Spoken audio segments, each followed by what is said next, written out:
I don't know how much time or space I have left on here, but I'm just going to let her rip and try to get what I can. It's Thursday, June 21st,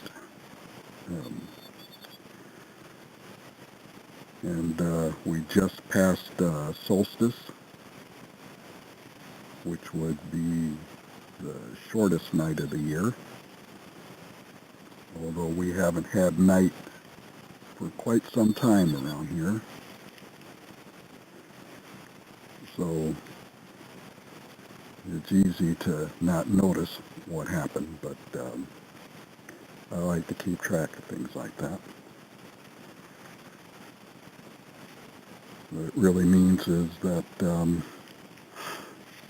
we're now on the backslide of daylight, and the days get shorter every year, but we won't notice around here until August. And early in August, it actually gets dark again at midnight.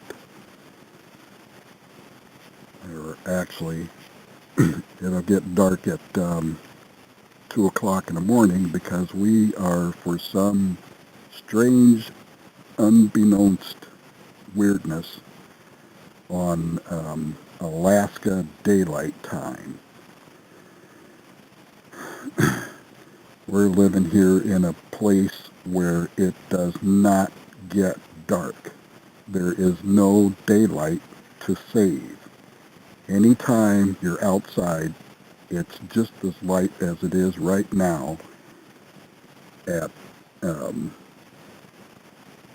15 minutes to noon Alaska Daylight Time.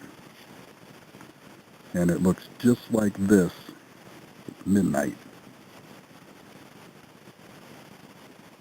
Maybe a little darker. But we're actually, this time is actually 2 hours ahead of sun time because the entire state is on Juneau time, and Juneau is east of here. It's pretty much right next to the Canadian border at British Columbia, and from there, time is an hour later from Seattle and LA, west coast of the lower 48. So for them, noon is noon, more or less. But we're a little further west, and it takes 2 hours for the sun to be overhead here in Fairbanks and places west than it does in Juneau. Well, it takes an hour, not 2 hours. It takes an hour for the sun to be overhead here. So we're already an hour ahead of Juneau. And then we go to daylight savings time, which puts us another hour ahead of the sun. So now we're 2 hours ahead of the sun. So noon comes at 2 o'clock in the afternoon by the clock. Midnight's at 2 o'clock in the morning, or thereabouts, give or take a few minutes, But, yeah. So a lot of people, they go out at midnight around here by the clock, and they go, yeah, the sun's still up. Well, yeah, it hasn't reached its lowest point yet. It's going to take a couple more hours. So to really experience the solstice, you got to be out here at 2 o'clock in the morning. And it started raining last night, and the wind came up, and it got kind of cool, so I just got into bed and went to sleep. And it was raining. So I was tired, and I'd been reading, so I just went to sleep, and I slept through it. But it's nice now. Sprinkled a little bit this morning, but it's starting to clear up, and I'm waiting for the battery to charge up. And that thing with the blue label there's a light that you probably can't see because we're looking through the screen and it's cloudy.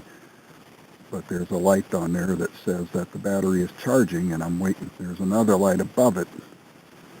When it shines green, then that battery is charged. And the solar array is on the top of the truck. And it is charging. Yellow light is on. But it's not charging very fast. But that's okay, because I ain't in a hurry. But that does mean that I need to consider getting another battery. Because when I hook all this stuff up,